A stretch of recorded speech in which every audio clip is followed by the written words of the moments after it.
A chicken started it.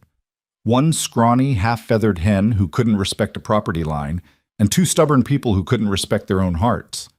Wyatt Mercer had survived blizzards, drought, and a cattle stampede that nearly took his leg. He'd built his ranch with raw hands and bad years, and never once asked for help.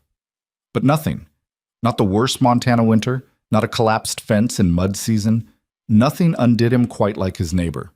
The woman next door with the loose chickens and the sharper tongue. If you've ever loved someone you refuse to admit you loved, stay with me. Like this video and drop your city in the comments. I want to see how far this story travels. The first time Wyatt Mercer noticed Clara Bennett's chicken on his property, he didn't say anything. He was out early, before the sun had fully committed to the day, checking the east fence line where the posts had started leaning after a wet spring. The ground there held water longer than anywhere else on the Mercer land, and the cedar posts had a habit of slowly tilting like old men nodding off, until one morning you'd wake up and the whole line had gone sideways. He'd been meaning to reset them since April. It was now late May. He spotted the hen near the creek bank, scratching at the soft mud with the single-minded dedication of something that had never worried about property rights in its life. It was a strange-looking bird, mostly brown, but with a white streak across its back that made it look like something had spilled on it. It didn't look up when he walked closer. It kept scratching. Wyatt watched it for a moment. Then he picked up his fence tool and got back to work. That evening, he saw Clara on her side of the fence, shaking a coffee can full of feed and calling out in that particular tone people reserved for livestock and small children. "Ruthie, come on, Ruthie!" Wyatt leaned on a post. "Bird's got better sense than you think." She found a good creek bank. Clara Bennett turned. She was a compact woman. Not small exactly, but efficient. The kind of person whose movements didn't waste anything. She'd moved onto the neighboring homestead 8 months ago, after old Thomas Aldridge finally gave up on the land and sold it off cheap. The property had been neglected for years, weeds everywhere, roof on the barn half rotted through, fences in worse shape than Wyatt's.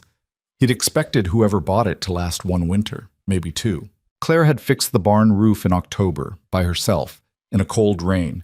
She looked at him now with the expression she already seemed to have perfected for their interactions, tolerant but not quite patient. "Her name is Ruthie." "I know what you told me." "Then why didn't you just say so instead of saying bird?" "Because she was on my property." Clara shook the can again.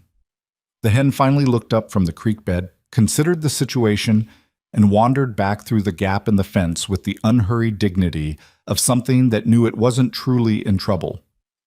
Clara caught it up and tucked it under her arm with the casual ease of someone who'd done it 1,000 times. "She won't come back," Clara said. "She was here this morning too," Wyatt said. Clara glanced at him. "You could have mentioned that." "I'm mentioning it now." She gave him a look he couldn't quite interpret, somewhere between annoyed and amused, and walked back toward her house without another word. Wyatt watched her go, then went inside and heated up leftover beans for dinner and didn't think about it again. That was what he told himself, anyway. The following week, Ruthie was back. This time she'd gotten further, all the way to the water trough near the cattle pen, where she was pecking at the algae growing along the edge. 3 of Wyatt's cows were watching her with the slow, bewildered attention of animals that had never seen anything so bold. When Wyatt came out of the barn and found her there, he stopped, looked at the hen, looked at the cows. "How?" he said to no one. He caught the hen, which was harder than it should have been, considering it was one animal and he was a grown man, and carried it to Clara's gate. He knocked.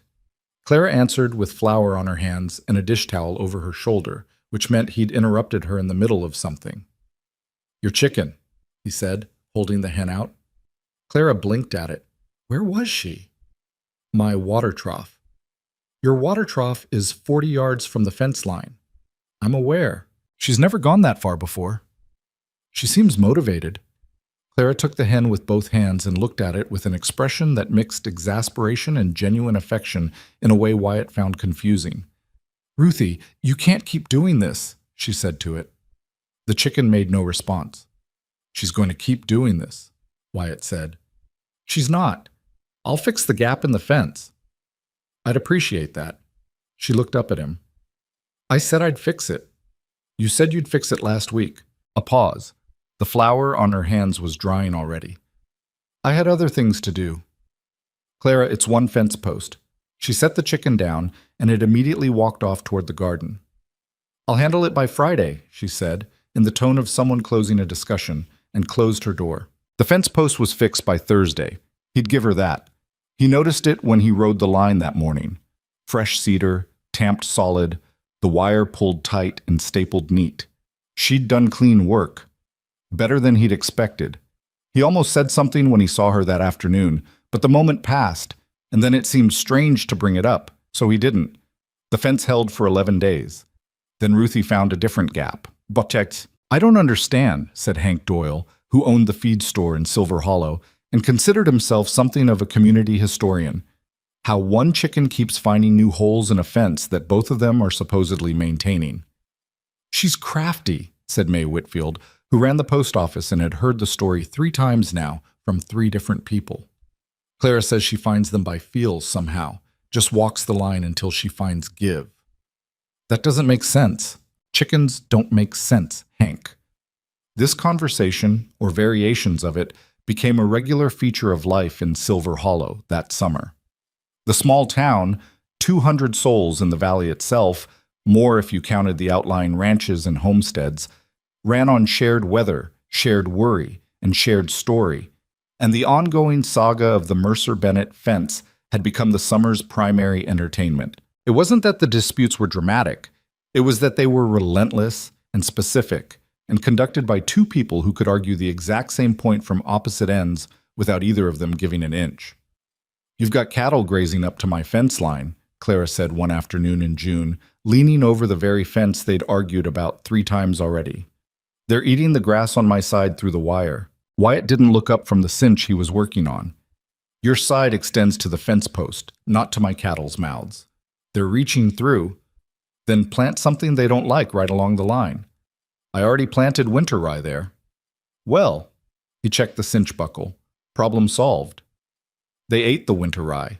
He did look up then, and for just a moment there was something in his face that might have been amusement if you caught it at the right angle. Cows, he said, with a weight that seemed to encompass the whole frustrating species. Clara pressed her lips together. You could move them to the west pasture. West pasture is being rested. Then you could... Clara. He stood up, tucking the cinch under his arm. My cattle are on my land. I'll talk to you when they're not. He walked back to the barn, and Clara stood at the fence for a moment, staring after him, and then turned around and walked back to her own house with the brisk, controlled stride of someone who was not going to say the next thing that came to mind. Later, she told Mae at the post office. He does that thing where he ends the conversation before you finish talking, like he decides when things are done. Mae sorted envelopes without looking up. Does that bother you? Of course it bothers me. More than other things bother you, or just the regular amount? Clara gave her a look. What is that supposed to mean? It means you talk about him more than you talk about anyone else in this valley, because he creates more problems than anyone else in this valley. Mae finally looked up, the mild, patient expression of someone with no interest in arguing. Of course, she said. The water rights dispute started in July and became briefly a serious matter. Silver Hollow Creek ran through both properties, entering at the north end of Wyatt's land and exiting through the southeast corner of Clara's. There were old agreements in place, handwritten things recorded in the county ledger decades ago, but the agreements had been made with a different understanding of the creek's summer flow. A dry June had dropped the water level enough that both ranchers needed to think carefully about usage. Wyatt rode over one morning to find that Clara had dug a small channel, diverting a portion of the creek's flow into a secondary pond she'd been working on for months. It was smart engineering.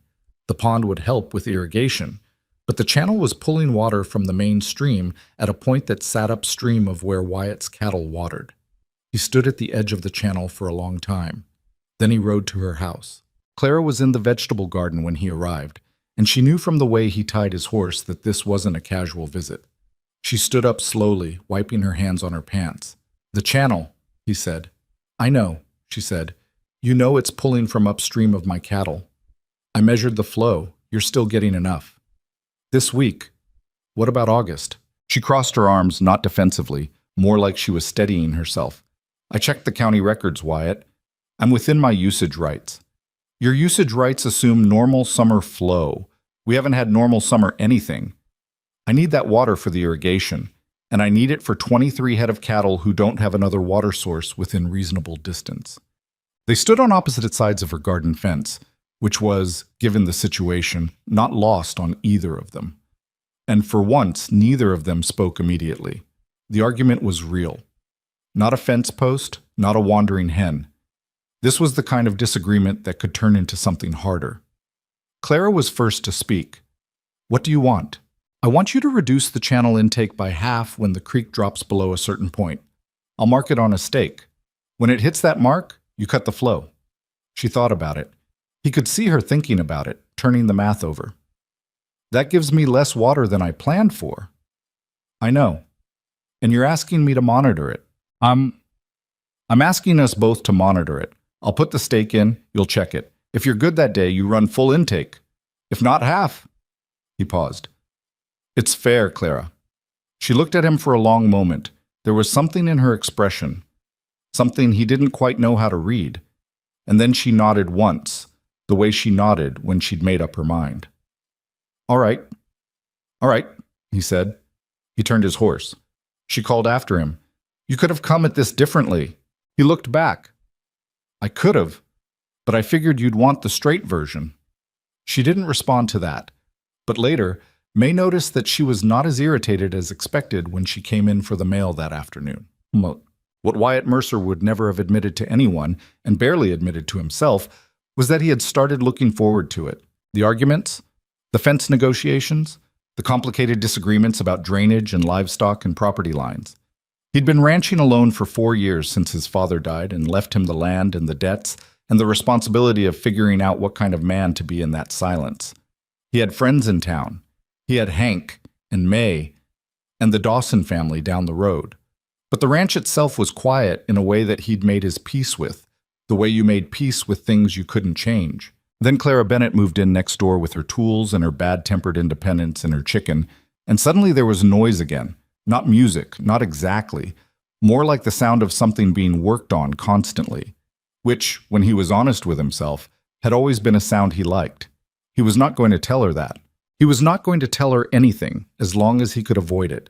He was 34 years old, a man who'd survived considerable hardship, and he was not about to make a fool of himself over a woman who argued with him about fence posts. So instead he fixed his south gate, which had been dragging since winter, and didn't mention that it meant their properties were a quarter-mile closer to the road connection now.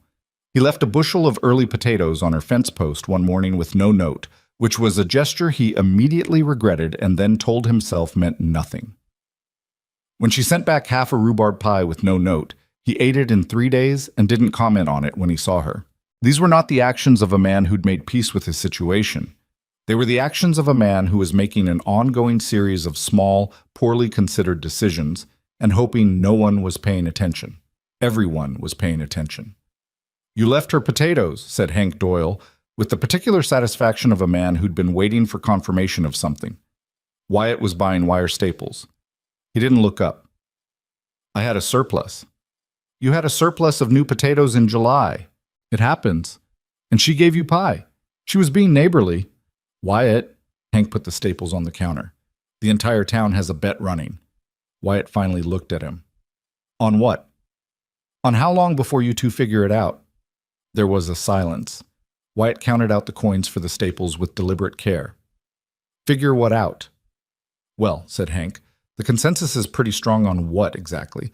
The debate is mostly about when. Wyatt picked up his staples and left. Hank called after him.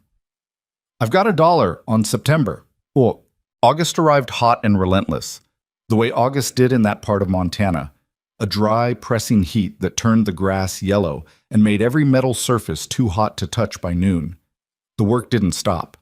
It never stopped, summer or otherwise, but summer work had a particular urgency because everything had to be done before the seasons shifted, and the seasons in Silver Hollow shifted fast. Wyatt was mending a section of fence on the east line, again, always the east line, on a Tuesday afternoon when he heard Clara's voice from somewhere nearby, followed by a sound he didn't immediately recognize.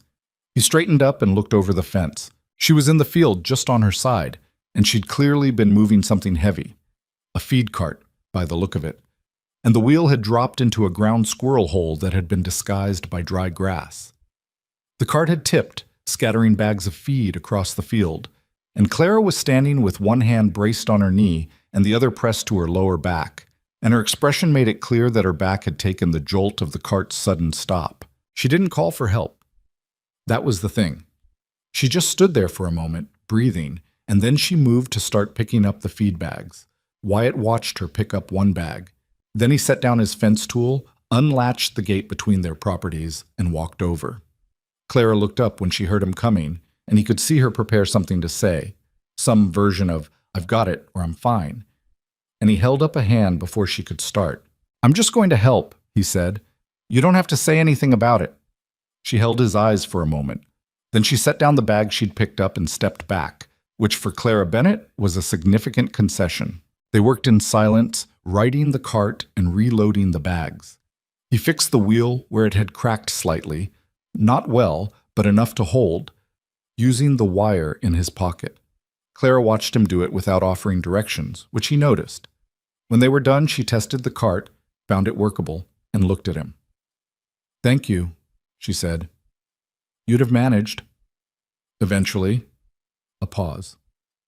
"My back has been giving me trouble since spring. I knew better than to move that cart alone." He wasn't sure what made her tell him that. She wasn't someone who explained herself much. He was about to say something.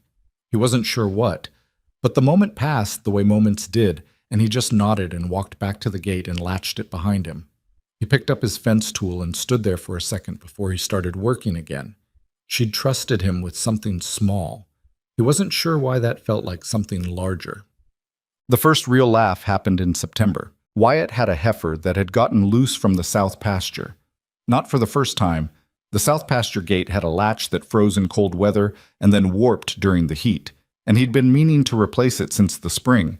And the heifer had wandered northeast with the single-minded purposefulness of cattle who'd made a decision.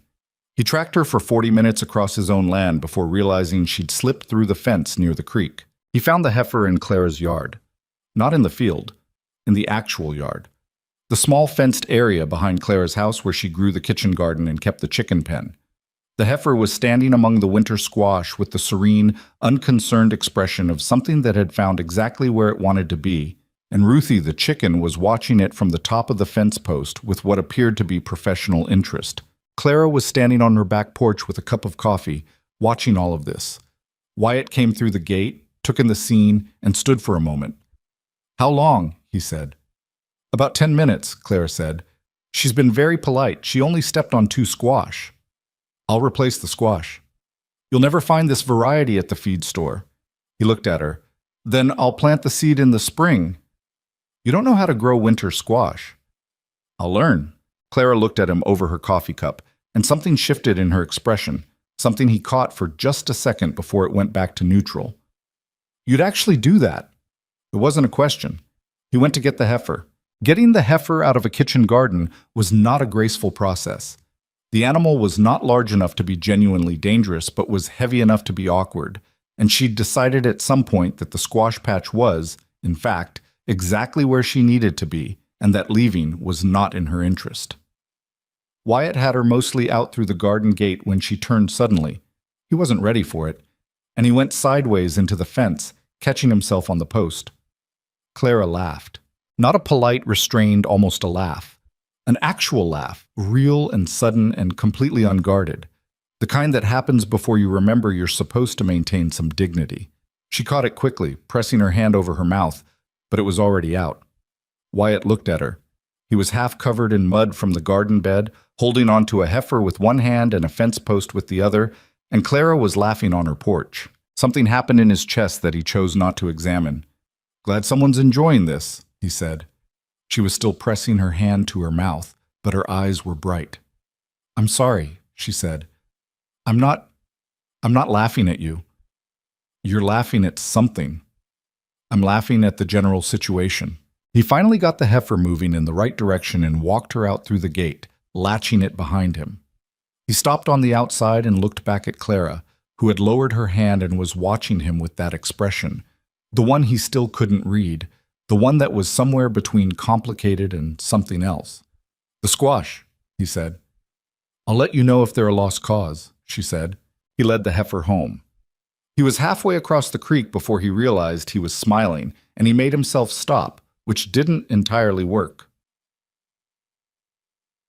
Eason.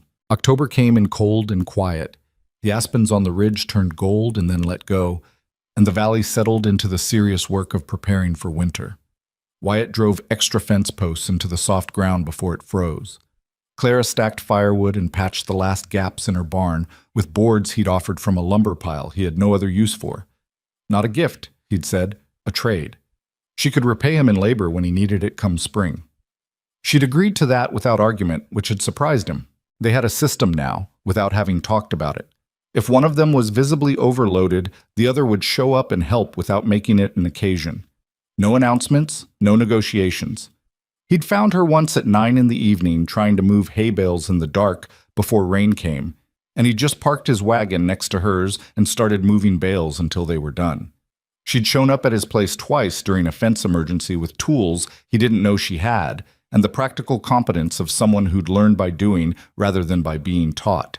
He was not sure when this had become normal. He was sure that he preferred it to before.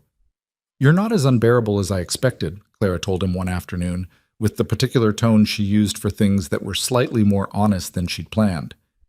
"What did you expect?" he asked. She thought about it. Territorial, resentful. I'd had experience with ranchers who didn't want a woman homesteading next to them. I don't have an opinion on who homesteads next to me. I know that now. He looked at her sideways. "What do you have an opinion on? About me, I mean." She considered the question with more seriousness than he'd expected. "You're more careful than you look.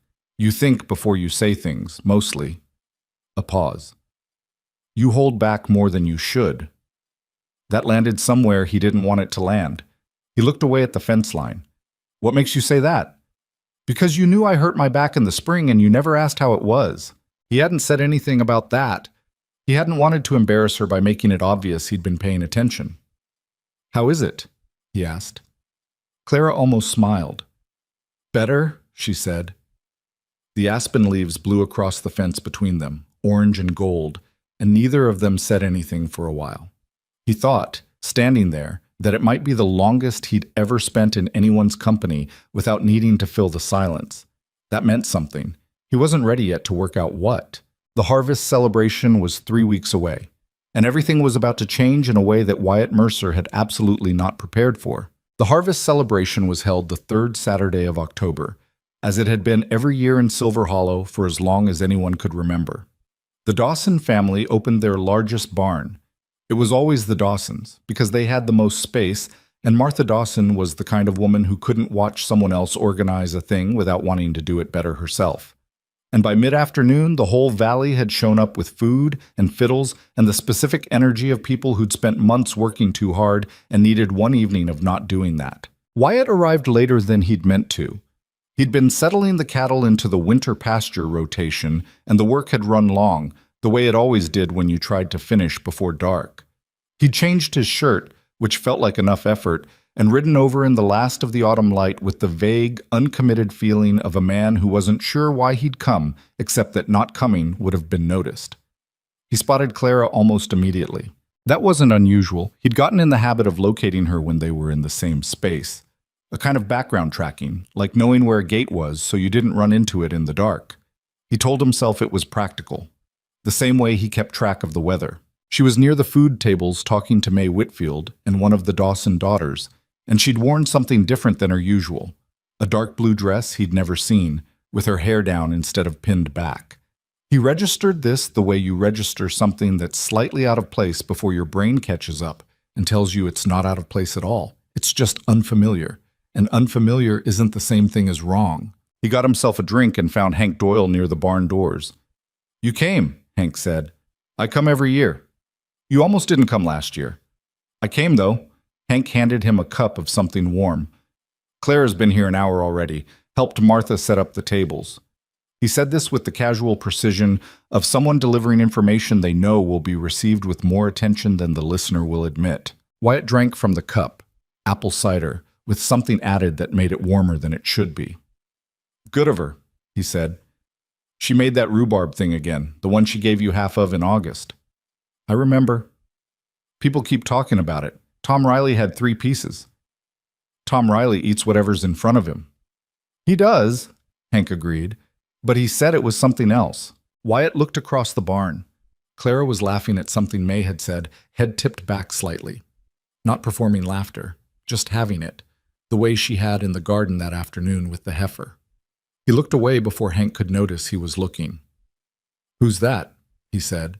Hank followed his sight line to where a man had joined the group near the food tables.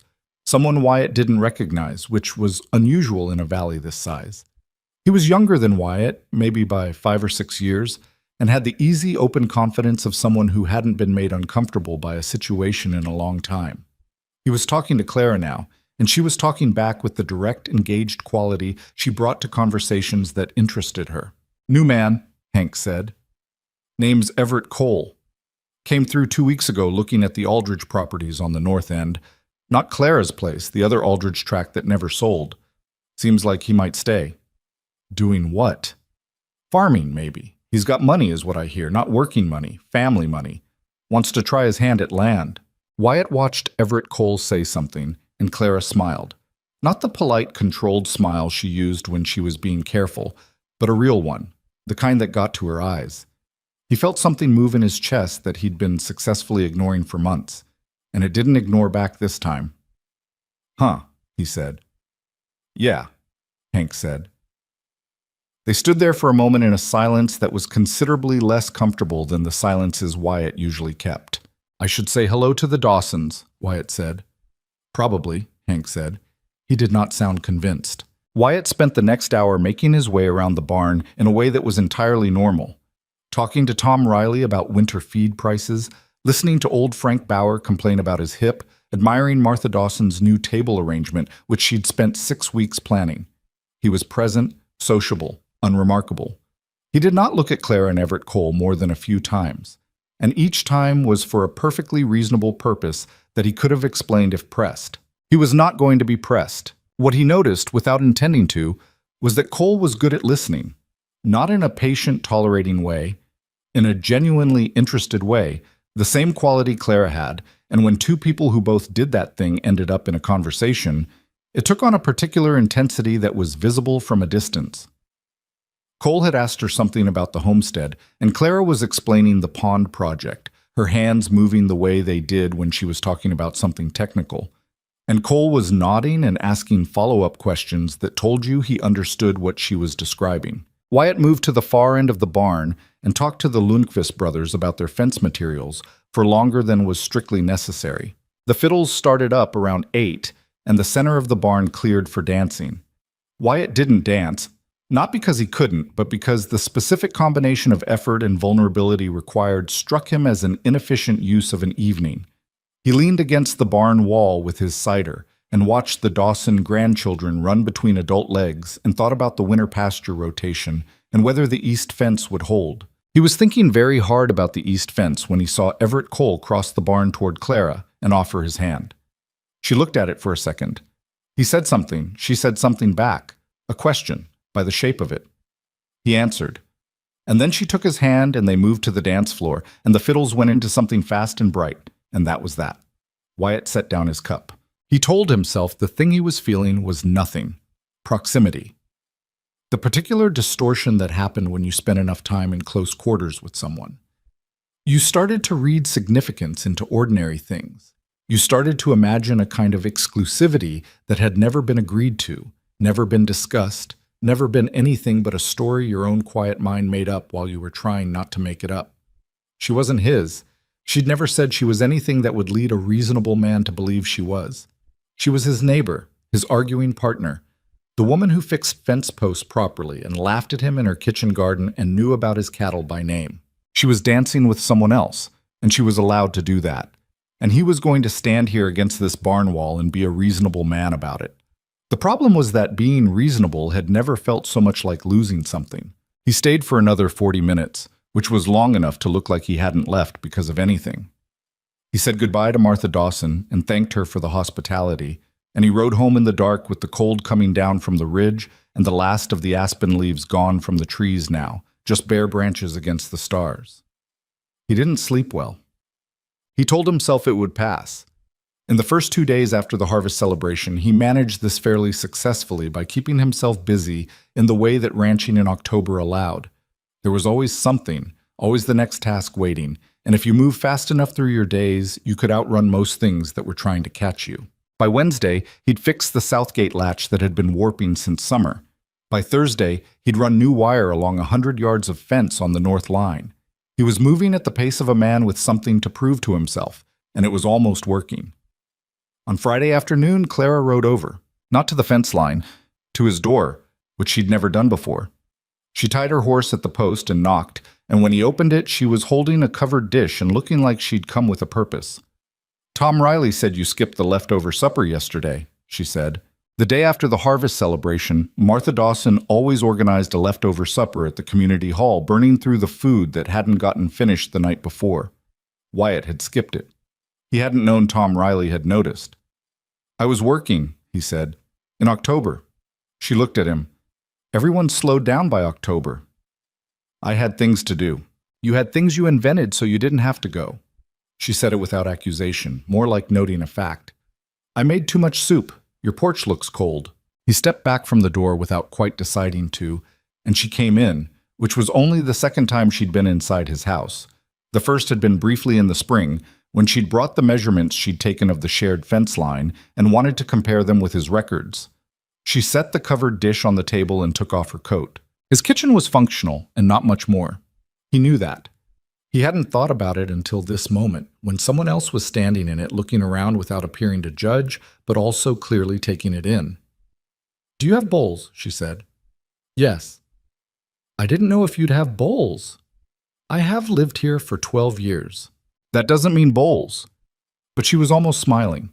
She lifted the cover off the dish, a thick soup, lentils, and something else. And he got the bowls and the spoons without being asked again, and they sat across from each other at his kitchen table and ate. It was the first time they'd eaten together. That seemed significant in a way he couldn't articulate and didn't try to. "Cole seems decent enough," he said, which was not what he'd planned to say and which came out sounding more neutral than he felt, which was probably for the best. Clara looked at him across the table. "He is. We talked mostly about the pond project.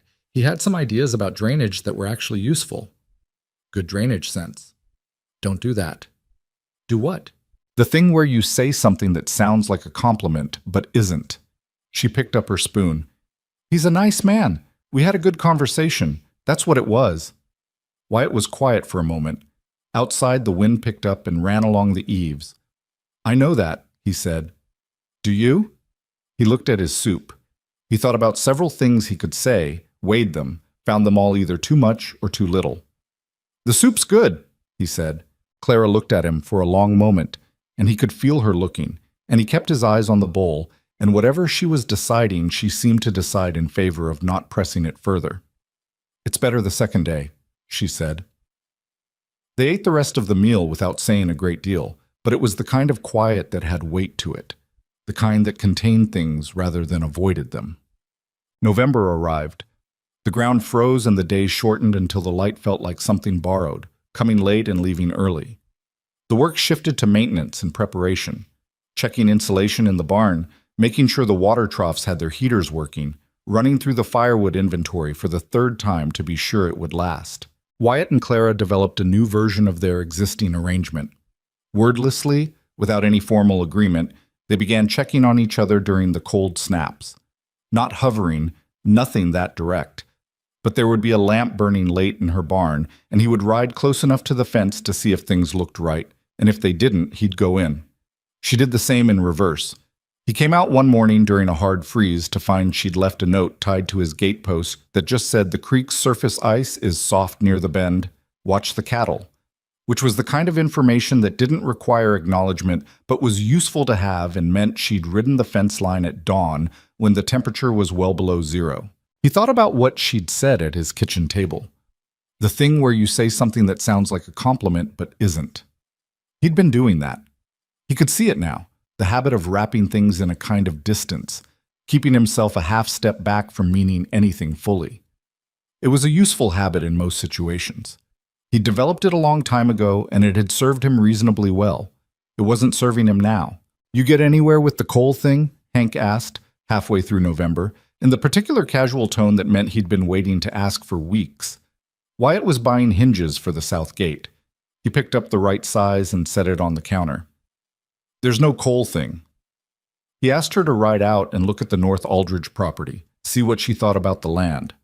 Wyatt added a second set of hinges to the counter. Good for him. She went. People look at land. She was out there half a day, Wyatt. He counted out the money for the hinges with the careful attention of a man who is not thinking about anything except hinges. "Clara knows this valley. It makes sense to ask her." Hank put his hands flat on the counter. "At some point," he said, with the tone of a man who'd been patient longer than he'd intended to be, "you're going to have to decide whether you're going to do something or not do something. Waiting is doing something too. It's just doing the wrong thing slower." Wyatt picked up his bag of hinges. "Stay out of it, Hank." "I am out of it. I'm just telling you what everybody else is already saying." Wyatt left. He drove home in the wagon with the hinges on the seat beside him and the late afternoon sky going gray and violet over the ridge, and he thought about Hank's words with the specific discomfort of hearing something true said plainly. He pulled into his yard and sat in the wagon for a minute without getting down. Waiting was doing something. He knew that. He'd known it since September, probably since July, maybe since the day he walked over the gate to help her move the feed cart, and she'd told him her back had been giving her trouble in the spring. He'd been managing his feelings the way he managed a difficult fence line, working around it, patching it, never quite doing the repair that would actually fix the problem. He was 34 years old. He was not afraid of winter, or cattle, or hard work, or bad weather, or debt, or any of the things that had a right to be scary.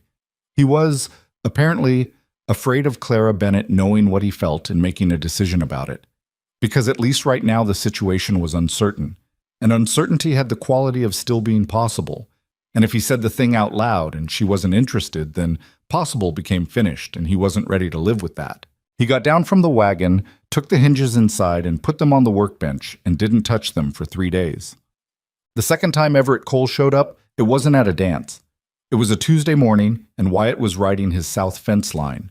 Having fixed the gate, he was now dealing with a section of wire that had pulled loose from the posts after a hard freeze and thaw, when he looked up and saw Cole's horse tied at Clara's gate.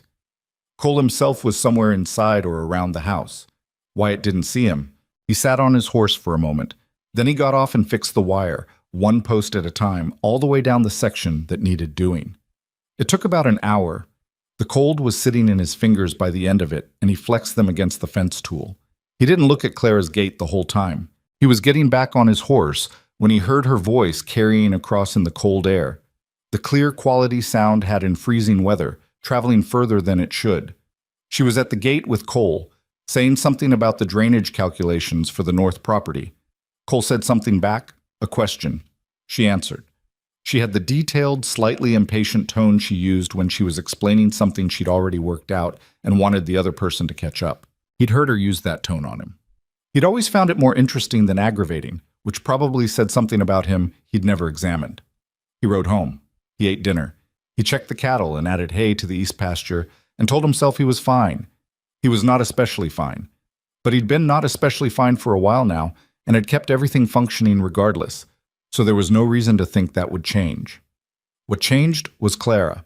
She came to the fence line 2 days later while he was working, and there was something different in her bearing, not angrier but more direct, the way she got when she'd been thinking about something long enough and had decided to say it. "I want to ask you something," she said, "and I want you to answer without managing it." He set down the wire stapler. "All right. What do you want?" He looked at her. The sky behind her was the flat white gray of a day deciding whether to snow. Her breath came visible in the cold air. "From what?" he said, which was a delay, and they both knew it. "From this." She gestured, not at the fence specifically, but at the general territory between them. "From whatever this is that we've been doing all year." He was quiet long enough that she started to close off. He could see it, the slight hardening, the way she moved to protect herself from a response that wasn't coming. He'd seen her do it before, and he'd always hated it. I don't know how to say what I want without risking something, he said. I know. And I'm not built for losing things easy. I know that too, she said. Wyatt, I have been standing here for months. He looked at her. Really looked, not the sideways, careful looking he'd been doing. She was watching him with the same directness she brought to everything. No performance, no game, just Clara waiting for him to catch up with what she already knew. Cole's going to ask you, he said. Probably. What are you going to say? She held his eyes. I haven't decided yet, she said. That's why I'm asking you first. The cold sat between them, and the fence post was solid under his hand, and Wyatt Mercer stood there on his side of the line he'd been standing behind all year and understood, finally and completely, that the fence was not a boundary someone else had put between them. He'd built it, post by post, all year, all by himself. He opened his mouth. And then his heifer, the same one from the garden, because she'd gotten loose again from the south pasture because he still hadn't completely solved the gate problem, came crashing through the brush to his left and ran directly into the fence between them with a sound like a very small catastrophe. Clara blinked. Wyatt stared at the heifer, which had gotten its head tangled in the wire and was making her feelings about this known loudly. Of course, Clara said. He went to deal with the heifer. It took 7 minutes and a considerable amount of patience, and when he finally got the animal free and turned around, Clara was still there, arms crossed, watching him with an expression that contained several things at once: the current absurdity, something softer underneath it, and the patience of a woman who'd decided, somewhere along the way, that this particular man was worth waiting for even when his livestock were actively working against him. You were saying, she said. I was, he said. The snow started then, small and indecisive, the first real snow of the season drifting down out of that flat gray sky and settling on the fence wire and on Clara's shoulders and on the ground between them. He had more to say. He knew that. He wasn't ready yet to say all of it. He was still figuring out the shape of it, the honest version of it, the one that didn't manage itself into something safe and small. But she was still there, in the snow, waiting. And that, for now, was something. He didn't say it that day. The snow kept coming, light and indecisive, and the heifer was standing behind him, still breathing hard from her ordeal with the fence wire, and the moment had the particular fragile quality of something that could go either way. He'd opened his mouth, and then the words had simply not arrived in the order he needed them, and Clara had watched him with that patience that was running thinner than it used to, and finally she'd said quietly, "It's all right, go get her settled." And he'd walked the heifer back to the south pasture with the feeling of a man who'd dropped something important and heard it land but hadn't gone back to pick it up. He fixed the south gate that evening. Finally, properly. Replaced the warped latch with a new one, reset the post that had been leaning since August, ran new wire along the bottom where the heifer had been pushing through. He worked until he couldn't see his hands in the dark, and then he went inside and sat at the kitchen table for a long time without eating anything. He told her he didn't know how to say what he wanted without risking something. That was true. It was also, as he sat there in the dark kitchen with the wind moving along the roof, a statement that explained nothing and resolved nothing and was, at its core, a way of making his own fear sound reasonable. He dressed it up in honest language, and it was still just fear. That kept him awake most of the night. The snow settled into a proper early winter by the following week. Not a blizzard, just a steady, reliable cold that packed the ground and made the mornings blue and sharp. The valley went quiet in the way it did when the season turned serious. People stayed close to their own fires, got their work done, conserved. Wyatt saw Clara twice from a distance that week, once riding her fence line, once splitting wood in her yard. And both times she didn't look toward his property, which could have meant anything and which he spent too much time thinking about. He didn't ride to the fence. He told himself he was waiting for the right moment, which was the same thing as waiting, dressed up. On Thursday, May Whitfield stopped him outside the feed store. She's been quiet, May said, without preamble, because May had reached an age where she'd decided preambles were a waste of everyone's time. Wyatt knew who she meant. It's winter. Everyone's quiet. Clara's quiet the way people get quiet when they've made up their mind about something. May pulled her coat closed against the wind. I don't know what you said to her or didn't say, but I thought you should know that. May, I'm not interfering, I'm informing. She looked at him with the particular directness of a woman who'd watched too many people hesitate their way into regret. There's a difference. She went inside. Wyatt stood on the cold street for a moment, then followed her in to buy the wire staples he'd come for, and went home and thought about the word deciding. Clara had said she hadn't decided yet about Cole. That was 2 weeks ago. Winter had a way of making decisions for people, not by force, but by removal of distraction. When the work slowed and the days shortened and you were left with the longer hours of your own company, you figured out what you actually thought about things. He knew that from experience. He'd figured out several hard truths about himself over winter evenings that he'd successfully avoided in summer. He thought about her riding to look at the North Aldridge property with Cole. Half a day. Her drainage calculations. The way she'd explained things to him with that detailed, slightly impatient tone. He thought about her at the fence in the snow, saying, "I have been standing here for months." He got his coat. He rode to her gate in the blue November dark, tied his horse, and knocked. She answered quickly, which either meant she'd been awake or she'd heard him coming down the road. She was in her work clothes still, a lamp burning on the table behind her, and she looked at him with an expression that was careful in a way her expressions didn't usually have to be. "I need to say something," he said. She opened the door wider. He came in and stood in her kitchen, which was warmer than his and smelled like wood smoke and something she'd cooked earlier, and he took his hat off and held it and said, "I've been managing you." She leaned against the counter, said nothing. Every time it got close to something real, I found a way to step back from it. Made it about the fence, or the cattle, or the water rights. Kept it in a territory I knew how to handle. He turned the hat in his hands. "I'm telling you that because you asked me not to manage things, and I did it anyway, and you should know I did it." Claire was quiet for a moment. The lamp shifted on the table. "Why are you telling me now?" she asked. "Because you said you were deciding something, and I wanted to be in that. Even if you decide against me, I wanted to have said the thing before you did." She watched him for a long moment. Outside, the wind pushed at the window. "I'm not deciding against you," she said finally. The relief that moved through him was not subtle. He didn't try to make it look subtle. "But," she said. He waited. "You have to actually say it, not around it, not almost it. The thing itself." She crossed her arms, not closed off, just holding herself steady. "I've been standing here, Wyatt. I've been very patient, but I need to hear you say the actual thing." He'd known this was coming. He'd been dreading it, not because he didn't have the words, but because he'd spent so long not saying them that they felt enormous now, the way water felt enormous when it finally came through a dam. He was not a man who was comfortable with enormous. "I love you," he said. "I've been in love with you since probably that afternoon with the feed cart, and I've been handling it badly since then, and I'm sorry for the time I wasted being careful about something that didn't need to be careful." The kitchen was very quiet. Clara looked at him with an expression he'd never seen on her before, not guarded, not careful, just open in a way she usually kept protected. Her eyes were bright. "That took you long enough," she said. "I know. The feed cart was July." "I know. It's November." "I'm aware, Clara." She uncrossed her arms.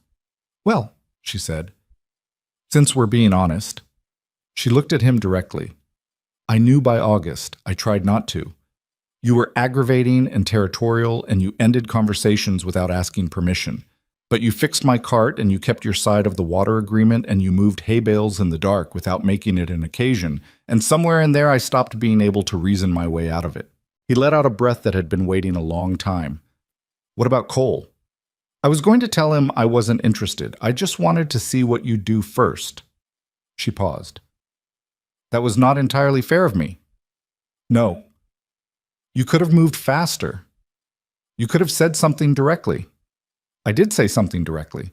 I said I'd been standing here for months." "That's not—" He stopped. "That's actually fairly direct." "Yes, it is." He stood there in her kitchen with his hat in his hands and felt the very strange feeling of something settling, like a fence post going into solid ground after you've been tamping it in bad soil for months. Not clean, not dramatic, just finally right. "So," he said. "So," she said. Neither of them quite knew what to do with the next moment, which was, he thought, entirely reasonable for two people who'd been arguing over fence lines for 6 months and had just rearranged the entire territory. What followed was not a clean romantic beginning. He hadn't expected it to be, and he would have been disappointed if it was, because clean romantic beginnings happen to people in stories, and they were in Silver Hollow, Montana, in early winter, which was nobody's idea of a story setting. What happened was, he came for dinner on Sunday, and they talked until late, and when he left, he was at the gate before he turned back and said he'd like to do this again, and she said she was aware of that, and he laughed, and went home. He came back Tuesday and Thursday. He didn't always stay for dinner. Sometimes he came in the afternoon and they walked the fence line together the way they had before, except that the things they talked about were different now, or the same things but with a different layer under them. The layer that had always been there, but that they were no longer pretending wasn't. She was not easy. He hadn't expected easy. She had opinions about everything, delivered without softening, and she was right often enough that disagreeing with her required real effort. She'd been independent long enough that asking for help didn't come naturally, and there were mornings when he could see her fighting the old instinct to manage everything alone before accepting that he was there and could carry some of it. He was not easy either. He knew that. He still ended conversations before they were finished sometimes. Not with her. He was working on it with her, but in general. And he had the rancher's habit of assuming his way of doing things was the most practical way, which was true roughly 60% of the time, and the other 40% made her look at him with a particular expression he'd come to privately call her correction face. He didn't always take the correction gracefully. They were working on that too. "You do this thing," she said one evening, washing up after dinner while he dried, "where you agree with me and then you do the thing you were going to do anyway." "I don't do that." She handed him a bowl. "Last week, the East Pasture rotation." "I had reasons." "You said I was right." "You were right about the reasoning. I had a separate factor." "Wyatt." "What?" "You said I was right." He dried the bowl. "I could have communicated better." She turned to look at him. "I don't need you to agree with me to make me feel good. I need you to tell me what you're actually thinking." He set the bowl down. "I didn't want to have the argument." "Well," she handed him another dish, "we're having it anyway. Might as well have it honestly." This was, he found, one of the things he liked most about her, the specificity of her complaints. She didn't say you never talk to me or you don't care what I think. She said you agreed with me and then did the thing you were going to do anyway, which was precise and accurate and gave him something real to work with. He could work with real. He started telling her the separate factors. She started pushing back on them. He pushed back on her pushing back. They stood in her kitchen arguing about pasture rotation and drainage timing and the weight of the east fence posts for 40 minutes, and then she put the last dish away and he said, "You might be right about the drainage." And she said, "I know." And he laughed again, and she smiled, and that was how it went. So, December settled in hard. The days were brief and the cold was serious, and the work was the particular winter work of keeping things alive rather than building anything new. Wyatt had his cattle to manage, and his fence to monitor, and his firewood to burn through in quantities that always surprised him, no matter how many cords he stacked in October. He and Clara had told no one, officially, about the change between them. They hadn't discussed not telling people. They simply hadn't made an announcement, and the difference was subtle but felt important. This was not a thing to be announced. It was a thing that was happening. An announcement seemed to belong to a world where you were performing something rather than just living it.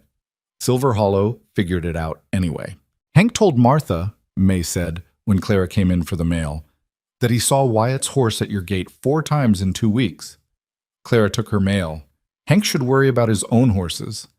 "He's not worried. He's delighted. He had $1 on September, apparently." "He lost it, then." May smiled the smile of someone who had known this was coming since July. "Well," she said, "he seems happy enough to lose it." Clara tucked the mail under her arm. She was quiet for a moment, the way she got when she was deciding whether to say something. "He came over last night and fixed the lamp bracket in my kitchen, the one that's been loose since spring." May said nothing. She knew when to say nothing. "I didn't ask him to," Clara said. "He just saw it and fixed it. Some men are like that." "I know." She looked at the mail without really looking at it. "I'm not used to it." "You'll get used to it." Clara looked up. "I'm not sure I want to get too used to it. Seems like a good thing to keep noticing." May considered that. That, she said, might be the wisest thing I've heard all month. It was the lamp bracket that broke something open in Clara that she'd been keeping well managed. She'd grown up watching her mother do everything alone. Not by choice, but by necessity, after Clara's father left when she was 9, and the world rearranged itself into a shape that required her mother to be capable of everything at once. Her mother had been capable. She'd been impressive, in fact, in the way that people who have no option but to be impressive sometimes were. But she'd also been tired, always, in a way that sat in her shoulders and showed up in quiet moments when she thought no one was looking. Clara had learned from that.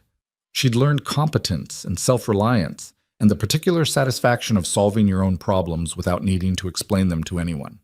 She'd also learned, somewhat against her will, to read the absence of help as the natural state of things, and the presence of it as temporary, contingent, likely to end.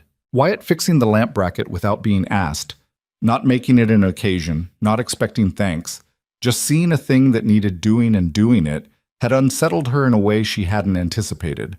Not badly. Just in the way that something you'd built a wall against will unsettle you when it gets through. She thought about this while she was mending harness leather on a cold December afternoon, sitting near the stove with the lamplight steady overhead, the bracket straight and solid in the ceiling.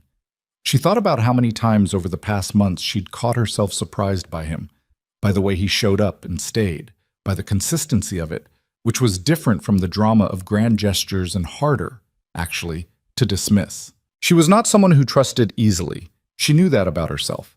She'd been told it once as a criticism by a man who wanted her to be otherwise, and she'd considered it afterward and decided it was not actually a flaw, but a reasonable response to evidence. You trusted people who showed you something worth trusting. You didn't trust people simply because they asked for it. Wyatt Mercer had never asked her to trust him. He just kept showing up in the cold and moving hay bales and fixing things, and arguing with her honestly, and come to her door in November and said, "I've been managing you," which was the kind of self-aware, uncomfortable admission that people who didn't mean it generally didn't make. She set down the harness leather and looked at the ceiling. She had some things to say to him, too. Things she'd been managing in her own way, the parts of her history that explained some of her sharper edges, the reasons she'd built the homestead alone instead of finding a different kind of life, the specific things she was afraid of that had nothing to do with fences or water rights. She hadn't said them yet. She thought she probably should. She came to his place on a Saturday, which was the first time she'd done that. She'd always let him come to her, which in retrospect she recognized as another version of the same careful management she'd accused him of, keeping some control over the territory by making it always his choice to move. He was in the barn when she arrived, doing something with a bridle that involved pliers and a patience that looked strained. He looked up when she came in. "I need to tell you something," she said, "and I need you to not respond to it immediately. Just let me say it." He set down the pliers. All right. She'd thought about how to do this and then decided not to think about how to do it. Just do it the way she did most things, straight through, without working up to it. "My father left when I was 9. My mother raised me and my brother alone, and she was competent and good at it, and also worn to nothing, most of the time, in a way she tried not to show. I grew up thinking that was the natural order of things, that you managed on your own or you didn't manage, that needing help was a kind of weakness." Wyatt was very still. He wasn't performing stillness, he just wasn't moving. "I built this homestead alone on purpose," she said, "not because I had to. Because I wanted to know I could, because the idea of depending on someone who might leave felt like a worse risk than the hard work." She looked at him directly. "And then you came over that night in November and said you'd been managing me and you were sorry about it. And I realized I'd been doing the same thing. I've been managing the distance between us the whole time. I just did it differently than you did." The barn was quiet except for the wind outside. "I'm not good at this," she said. "I want to be. I'm working on it. But I need you to know that when I step back sometimes, or when I don't ask for things I need, it's not about you. It's a habit I'm trying to break." Wyatt was quiet for a moment. Then, "Your mother, is she still living?" Clara blinked. Of all the things she'd expected him to respond with. "Yes, she's in Oregon, we write." "Is she all right?" "The tired you described. She's better. My brother's near her now." He nodded. He picked up the bridle again, turned it in his hands. My father was here until he wasn't able to be anymore, he said, not looking at her. Not leaving by choice. Sickness. 3 years of it before it finished. He turned the bridle over. I spent those 3 years learning to do everything alone because he couldn't, and I told myself that was practical. I didn't notice until after that I'd made a whole life out of practical and lost most of the other parts. She looked at him. I'm not easy to know, he said. I know that. I shut things down before they can get too far in. That's not going to disappear. He finally looked up. But I'll tell you when I'm doing it. That's what I can offer. I'll tell you when I'm managing instead of meaning it. She crossed the barn and stood near him, close enough that she could see the cold reddened edges of his ears and the particular expression he wore when he was being entirely honest and hating the exposure of it. That's enough, she said. It might not always feel like enough. Then I'll tell you that too. He looked at her for a long moment. Then he set down the bridle and reached out and tucked a loose strand of her hair back from her face, carefully, like he wasn't entirely sure he was allowed to. She let him. She leaned into his hand just slightly. Not enough to make an occasion of it, just enough for him to feel it. Outside, the December wind pushed along the barn roof, and somewhere on the far fence line a post creaked in the cold, and the lamp in the barn swayed once and steadied, and neither of them said anything for a while. They were, both of them, still figuring this out. Still imperfect, still sometimes wrong, still carrying the particular damage that their particular lives had left in them. But they were in the same barn now, saying the true things. And that was different from where they'd been in July. And different again from where they'd been in October. And the direction of travel was clear, even if the destination still had some work to do. Clara thought about her mother, wearing herself down in a quiet house in Oregon.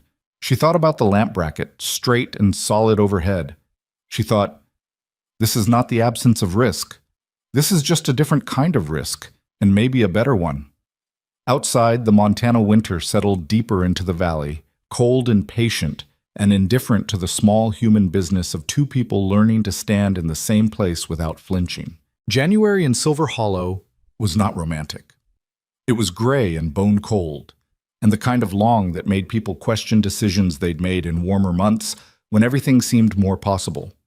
The days ran together in a flat, white sameness, broken only by work and weather, and the specific small events that gave a valley its rhythm. A calf born early, a fence post heaved up by frost, a wagon wheel cracked on frozen road. Wyatt and Clara moved through that January the way they moved through most things, imperfectly, with friction, but in the same direction. He came over 4 or 5 evenings a week, not always for long, sometimes just an hour, sometimes until the fire burned low and neither of them had noticed the time. They ate together more often than not, which meant they cooked together more often than not, which produced its own category of minor disagreements. Clara had opinions about how long beans needed to cook. Wyatt had opinions about salt. They had reached an uneasy détente on both issues that satisfied neither of them, but that they had each privately decided was better than eating alone. You added salt before the beans were done, she said one night, watching him at her stove with the particular expression she reserved for things she'd already decided were wrong, but was giving the process time to prove.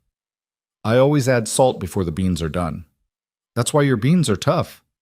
My beans are not tough. Wyatt, your beans are like gravel. He tasted one directly from the pot, which she considered unsanitary, and he considered efficient. He chewed. He set the spoon down. They're a little firm. They're gravel. They're hearty. She came and took the spoon from him and tasted the beans herself and made a face that confirmed her position entirely. He watched her add water to the pot and turn down the heat and stir it with the decisive movements of someone correcting a situation, and he did not argue further, which was itself a kind of progress. You could just tell me from the start, he said. I do tell you from the start. You don't listen. I listen. You hear me, and then you do it anyway. That's a different thing from not listening. She turned to look at him. Is it? He considered. A little.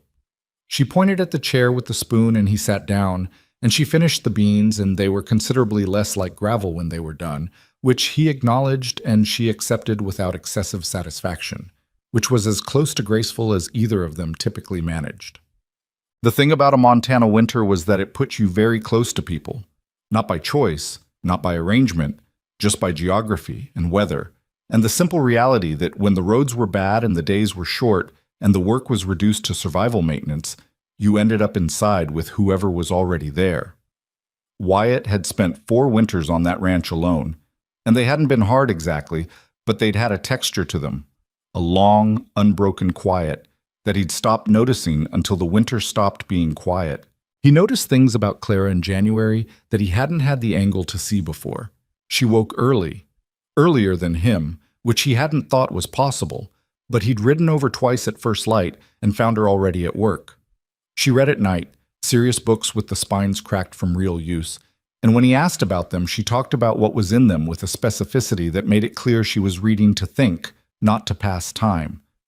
She had a temper that ran hot and short. It flared fast and burned out fast, nothing festering, which he preferred to the slow-building kind, though in the moment her sharp end was sharp. She had a habit, when she was working out a problem, of going very still for a stretch of time and then suddenly moving to do something with her hands. He'd caught her doing this several times before he understood what it was. It was how she thought. The stillness was active, not absence. He found that he liked watching it. He found that he liked watching most things about her, which was itself a thing he was still getting used to. "You're staring," she said one evening, without looking up from the book. "I'm not staring. You've been looking at me for 2 minutes. I was thinking." "About what?" He was quiet for a moment. "You," he said, which was honest enough to produce a brief silence in which Clara turned a page she probably hadn't finished reading, which he noticed and chose not to mention. February brought a cold snap that the older ranchers said was the worst in a decade, and they would know. Wyatt's water troughs froze despite the heaters, which meant hand-carrying water to the cattle twice daily until he could get the heating element replaced, which required a part from town that took 4 days to arrive. His hands were raw by the 3rd day, and he was running on less sleep than was sensible. Clara showed up on day 2 without being asked, with her own buckets and her horse and the practical efficiency of someone who'd looked at a problem and calculated what it needed. They didn't discuss it. She worked the morning shift. He worked the evening. When the part finally came in, he put in the heating element and she held the lamp steady without commentary on how long it was taking him to get the fitting right in the cold. "Thank you," he said, when it was done and they were washing up at the pump. "You'd have done the same." "I know. I'm still saying it." She dried her hands on her coat, which was a habit that mildly horrified him. "You're welcome," she said. They stood in the cold yard for a moment, both tired, both hands red from the water. He thought about the summer, the water rights argument, both of them on opposite sides of the creek with their agreements and their measurements and their careful positions. How much territory they'd covered since then. Not without effort, not without friction, but covered. "Come in," he said. "I'll make coffee." "Your coffee is terrible." "I know. Come in anyway." She came in. Bam. March was when things shifted in a way neither of them had engineered. The snow began pulling back from the south-facing slopes, slow and reluctant, and the creek came up with snowmelt, and the ground went soft and impossible for about 3 weeks before it firmed up into something workable. Spring in Silver Hollow arrived not like a relief, but like a resumption of effort. Everything that had waited out the winter now needed doing, and it needed doing in the window between thaw and the next complication. Wyatt had a plan for the spring that he'd been working on through January and February on the long evenings when the work was light. He hadn't said anything to Clara yet. He'd been turning it over, looking at it from different angles, checking it the way he checked a fence before trusting it with weight. The plan was simple on its surface and complicated underneath, the way most real things were. He owned 340 acres. Clara owned 180. Between them was the creek and the shared fence, and a history of agreements that had started as disputes and turned into something more like partnership. His land was stronger on grazing. Deep grass, reliable pasture, the west meadow that ran long and flat toward the ridge. Her land had better soil for growing, better drainage on the south end, and the pond she'd built that had come through its first full year exactly as well as she'd calculated it would. What he'd worked out, sitting at his kitchen table with maps and old ledger pages and a pen that kept running dry, was that together the two properties would run better than either could separately. The water arrangement they'd fought about in July was already a version of this. Two people who'd been managing the same resource from opposite sides eventually finding a shared system that worked better than either individual approach. He'd been thinking about what that looked like at scale. He hadn't thought, when he started, that the plan would also involve asking her to marry him. That part had arrived partway through February without announcement, the way certain truths arrived. Not as a new idea, but as a recognition of something that had always been there, waiting for him to stop moving long enough to see it. He was going to do it the right way. Not in a barn, not at a fence post, not in the middle of some practical necessity. He was going to say the thing plainly, without managing it, and let it land where it landed. What he was not going to do was think about it so hard that he talked himself out of it before he started. He chose a Saturday in late March. When the weather had given them one of those early days that felt like a promise, the season wasn't quite ready to keep. Bright and cold still, but with genuine sun that put warmth on your face if you stood in the right spot. He rode to her gate in the mid-morning and found her in the yard working on the fence posts along her garden boundary, which had heaved in the freeze and needed resetting. He got off his horse and tied it and walked over. "I was going to come by this afternoon," she said, tapping a post back into alignment. "The south fence needs to be walked. The snow load's been heavy on the east wire." "I'll walk it with you," he said. "After." She looked at him. There was something in his face, he knew. Some quality of having decided something that people who knew you could read. Clara was good at reading him. She'd gotten better at it over winter. "After what?" she said. He picked up the second fence post, which was lying in the dirt waiting to be set. He turned it in his hands. He'd planned this differently in his head. No props, no fence posts, nothing to do with his hands. But his hands needed to be doing something, apparently, because standing with nothing in them while he said the most important thing he'd ever said felt like standing on ice over unknown water. "I want to talk to you about the properties," he said. She tapped another post. "All right. Together, my land and yours run better. You know that already. We've been working it that way for months, informally. The water system, the shared fence maintenance, the pasture rotation we agreed on in January, we've been running it like one operation." "We have," she said carefully. "I worked out the numbers." He set down the post. "If we merge the operations, formally, legally, the combined acreage gives us enough grazing to expand the herd by about 40%. Your pond adds irrigation I don't have. My west meadow adds pasture you can't build. The creek works better as a shared system than a split one. We already know that." Clara had stopped tapping the post. She was looking at him with an expression that was doing several things at once. "That's a business proposition," she said. "It's part of one." "What's the other part?" He held the fence post in both hands, which was absurd, but there it was. "I love you. I told you that in November, and I meant it then, and I mean it more now because I know you better now, and knowing you better didn't make it smaller. It made it larger." He set the post down finally, out of his hands, because he'd been using it as a crutch. And he knew it. "I'm asking you to marry me. Not because of the land, because of the other reasons. The land part makes practical sense, and it's separate from the other part. But I wanted to say both because I think you'd want to know both. And I'm not going to manage what I say to make it sound better than it is." Clara looked at him for a long moment. The sun was on both of them, and the yard was quiet except for the distant sound of the creek running high with snowmelt. "You're proposing to me while holding a fence post," she said. "I put the fence post down. You were holding it for most of it. I needed something to do with my hands." She looked at the fence post on the ground between them. She looked at him.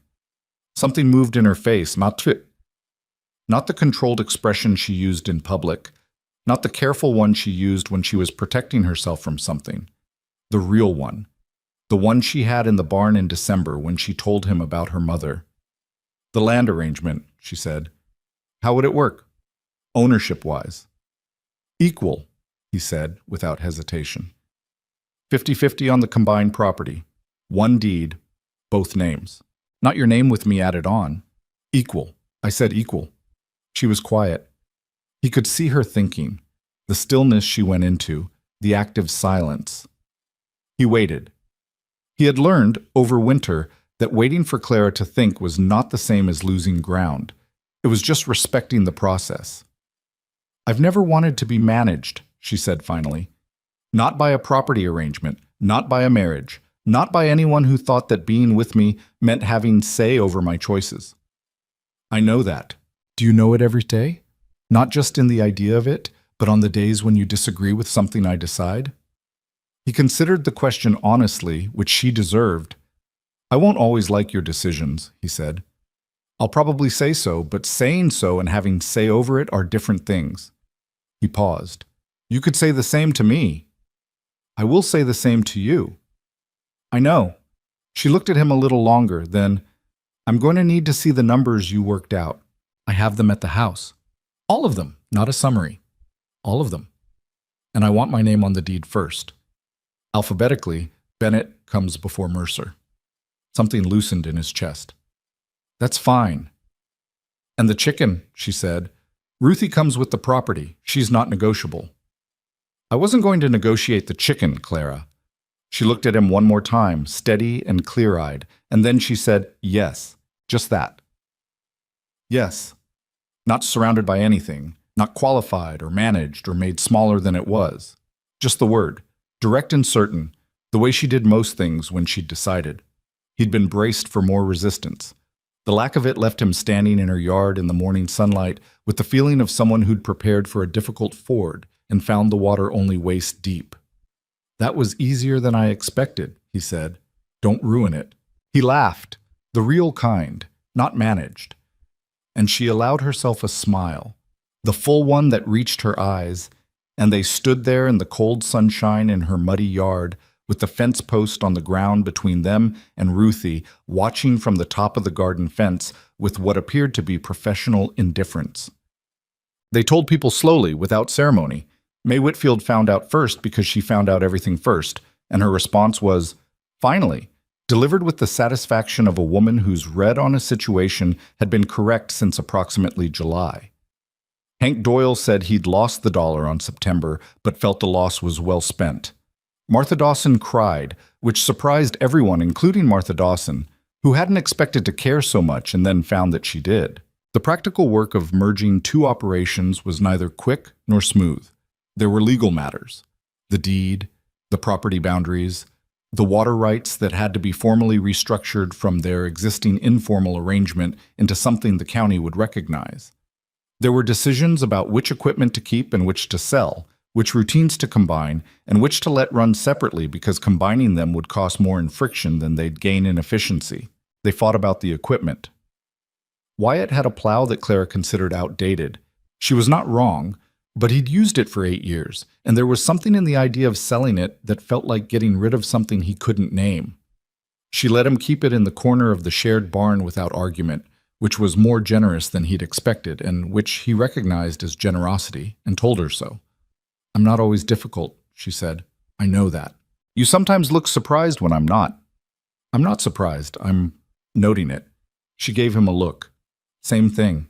He had been surprised the first several times. He was getting less surprised. She was not a simple person, but she was a consistent one, and once you understood the consistency, the surprises decreased. He'd thought before that understanding someone meant predicting them. He'd learned, over winter and into this spring, that it was the other way. Understanding someone meant not needing to predict them, trusting the consistency without requiring the certainty. They set the wedding for June. Not a large event. Neither of them wanted large, and the decision was one of the first they'd made without any disagreement at all, which Clara noted and Wyatt said was probably a sign they were doing something right. Or that we both hate parties, she said. Same result. The Dawson barn again, because Martha insisted and they'd have felt worse saying no than saying yes. 20 people, maybe 25. The people they actually knew, not the people who felt entitled to witness the occasion because they'd been watching it come for a year. Hank Doyle would tell anyone who listened for the rest of his life that he'd called it from the beginning. May Whitfield would say she'd called it first, which was also true but in a quieter way, the way May did most things. But the deed came through on a Thursday in April. Wyatt brought it to her kitchen, 2 pages, county seal in the corner, both their names in the legal description of the combined property. Clara Bennett listed first, alphabetically. She read every word of it.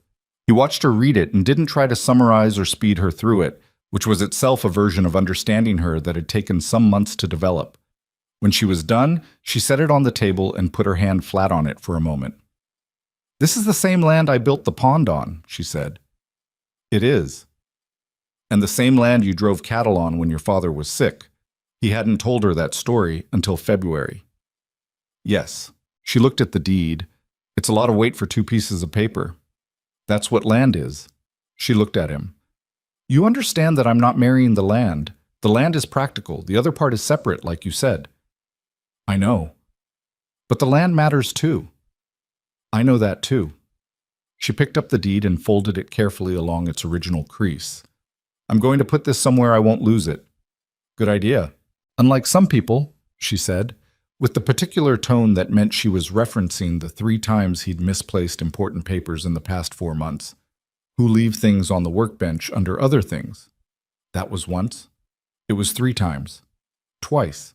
She raised an eyebrow and went to put the deed away, and he sat at her kitchen table in the April morning with the sun coming through the window and the creak audible from outside, and the sound of Ruthie somewhere in the yard conducting her ongoing investigation of the property line. And he thought that this was a good life. Not finished. Not even close to finished.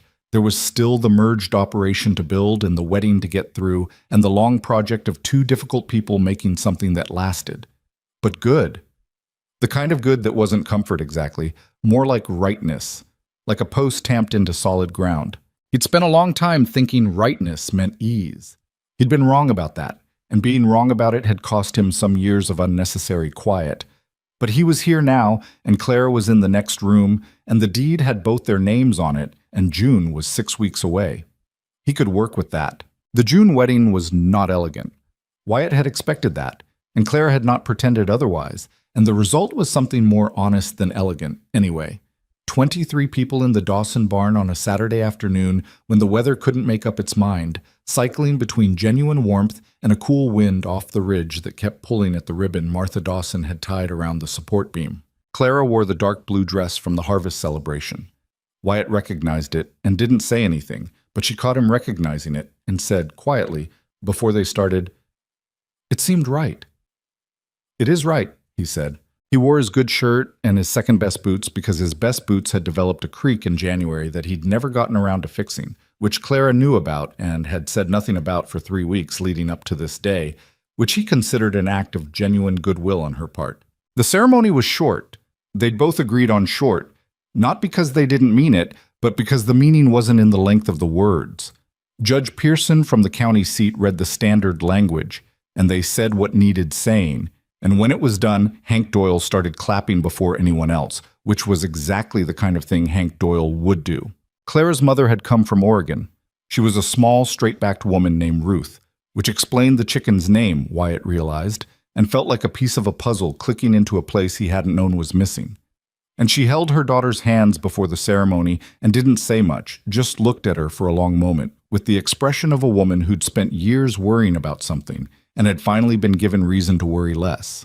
Afterward, she found Wyatt near the food table and said, "She doesn't ask for help easily." "I know," he said. "She gets it from me." The woman said this without apology, just information. "If she asks you for something, it means she trusts you. Don't take it lightly." "I won't." Ruth looked at him with the assessing quality her daughter had inherited straight down the line.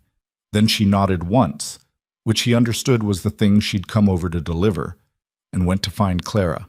That's it. They came home to a single ranch that evening.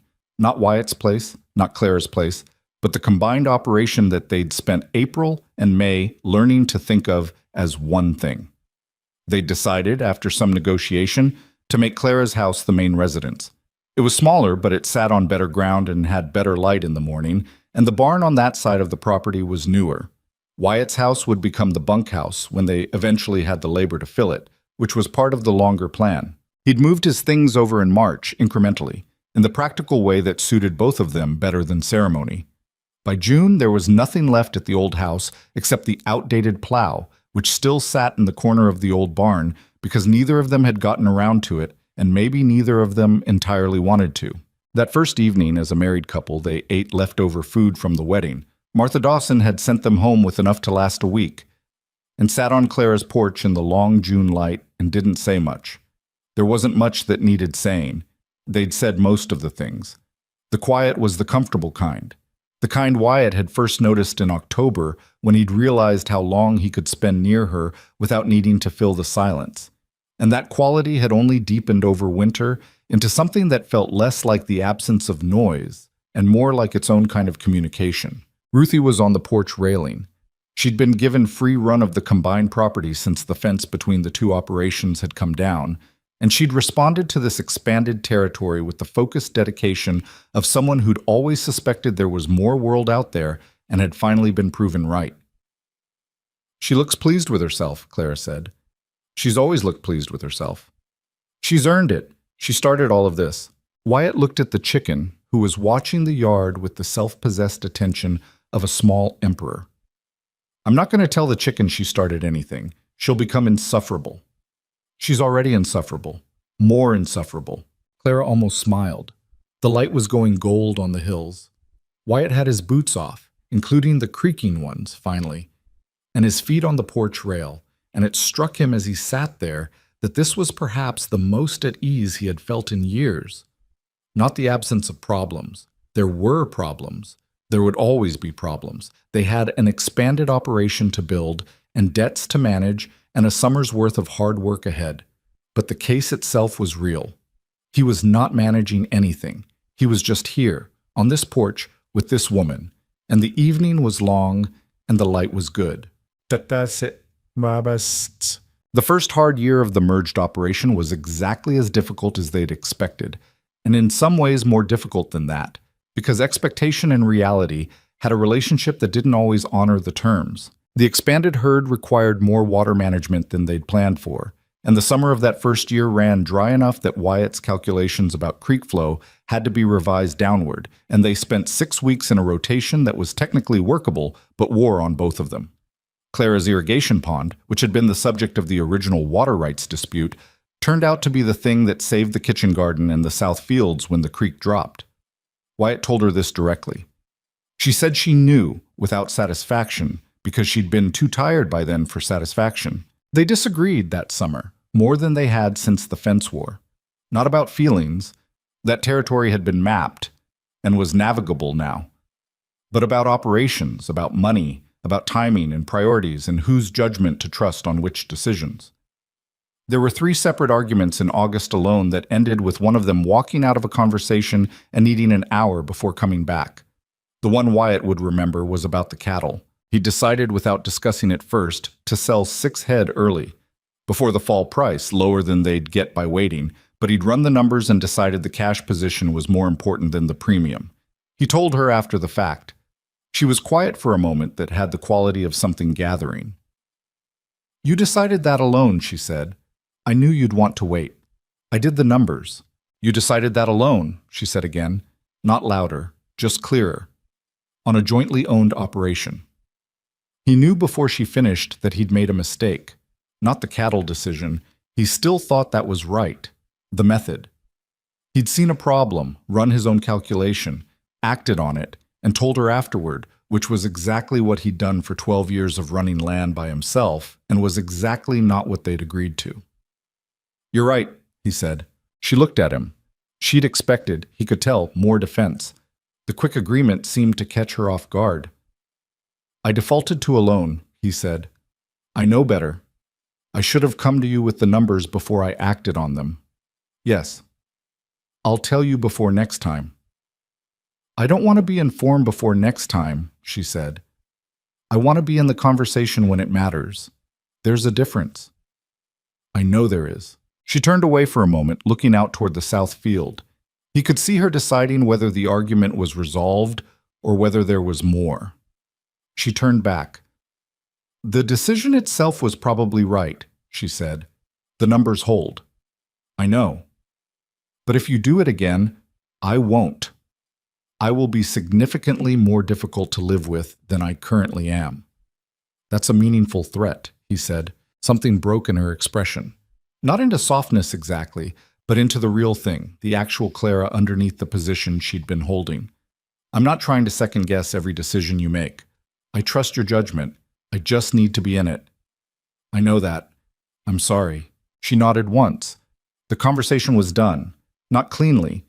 It left a residue, the way honest arguments always did. But done. He'd learned to respect the residue, to let it sit without picking at it. It would settle on its own. They ate dinner that night in the kind of quiet that was different from the comfortable kind. Heavier, still warm but effortful. He washed up without being asked. She put the food away. By the time they'd finished the kitchen, the residue had thinned enough to breathe through. The cattle price in October, she said, drying her hands, should recover the gap. If it holds. It usually holds. She hung up the towel. Next time I want to see the numbers first. Next time you'll see them first. That was how they worked through things. Not cleanly, not without cost, but through. He'd stopped expecting the clean version somewhere in that first hard summer, and the stopping had made him, paradoxically, more patient. Patience wasn't something he'd ever considered one of his qualities. Clara was making him revise that. The years built on each other the way years did. Not in a straight line, not in a shape that made narrative sense while you were inside it, but accumulated. You looked back from a distance and saw the shape. From inside, it was just the next thing. Their daughter, Nora, was born in the spring of their second year, earlier than they'd planned, which was how Nora would always operate, arriving on her own schedule and treating other people's timelines as suggestions. She had Clara's directness and Wyatt's stubbornness, in a combination that kept both parents humble. Wyatt would say later, honestly, that becoming a father had rearranged him in ways he hadn't predicted and couldn't fully describe, and that one of the rearrangements was a kind of gratitude he hadn't previously had access to. Not the performed kind, but the quiet, daily kind that came from watching a person exist who wouldn't exist without the choices you'd made. Their son, James, came 3 years after Nora, quieter and more observant, the kind of child who watched how things worked before engaging with them. He got that from both his parents, in different ways, and it made him someone people trusted without quite knowing why. The operation grew. Not dramatically, not in the way that became legend while it was happening, but steadily, which in ranching was worth more than dramatic. By the time Nora was in school, they'd added 40 acres on the north end, the Aldridge tract that Everett Cole had looked at and ultimately not bought. By the time James was in school, the herd had grown to the size Wyatt had projected on those winter evenings with his maps and his dry pen, and the irrigation system Clara had designed from the pond outward had expanded into something that 3 neighboring homesteads came to them to understand. They became, without planning it, the people newer settlers came to. Not because they had the most land or the most money. They didn't. But because they'd figured out the valley. They knew where the water ran in a dry summer, and where the frost came early and which sections of fence needed attending before the snow and which could wait. This knowledge was available to anyone who'd put in the years, but they'd put in the years together, which meant the knowledge was richer, cross-checked, argued over, and refined. Clara ran the water cooperative that formed among 5 neighboring homesteads in their 8th year. It was her design, her negotiation, her patience applied to the problem of 5 different operations that all needed the same creek to work and were slowly, without meaning to, working against each other. Wyatt had sat in on those meetings and watched her navigate 5 different sets of interests and 5 different personalities and arrive at an agreement that held. He was not surprised. He had seen her navigate him, which was its own significant achievement, and the cooperative was simpler than that in some ways. "You were good in there today," he told her after the 3rd meeting, riding home. "Tom Erickson was being difficult. You handled it. I handled it by agreeing with half of what he said, even though he was wrong about the timing." "That's handling it." She glanced at him. "Sometimes I wonder what you'd have been like if you'd learned earlier to work with people instead of around them." "I work with people. You work alongside people. It's different." He thought about that. "Maybe." "You've gotten better," she said, which from Clara was a significant statement delivered without inflation, which was the only way she delivered significant statements. "Because of you," he said. "Partly. Also just because you got older, and some of the edges wore down." "That's a romantic thing to say." "I'm not romantic, you knew that." "I did know that," he said. "I didn't need you to be." She looked at him for a moment, the clear, direct look that he'd learned to hold without looking away, because looking away from Clara when she was looking at you like that was a waste. And then she looked back at the road. "I know," she said. Ruthie died in the spring of their 5th year of old age, which the family treated with the gravity it deserved. Nora was 3 and didn't entirely understand, and Wyatt spent 40 minutes explaining death to a 3-year-old in the kitchen while Clara was out, which was one of the less prepared experiences of his parenthood. He did his best. Nora seemed to accept the explanation and then asked if Ruthie had gone to live with the other chickens, and he said yes because it was the kindest answer available. Clara came in later and found him still at the kitchen table with the slightly hollowed expression of someone who'd answered questions they hadn't seen coming. "How did it go?" she asked. "She took it well. I may have implied a chicken afterlife." Clara was quiet. "That's fine." "Is it theologically—" "Wyatt, she's 3. It's fine." They buried Ruthie in the garden, near the winter squash bed she'd terrorized in her prime. Clara put a river stone on the spot without ceremony, but she put it there herself, and she stood by it for a moment in a way that Wyatt understood without needing it explained. Ruthie had been her companion through the first hard year on the homestead, when Clara had been alone and the work had been relentless, and there had been mornings when she'd talked to the chicken simply because the alternative was talking to no one.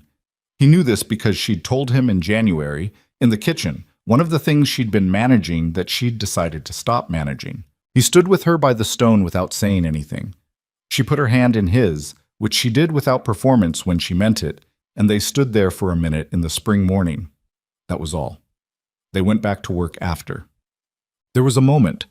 Wyatt would remember it for the rest of his life, would think about it at odd moments when he was doing something ordinary, because the most important moments had a habit of arriving inside ordinary ones.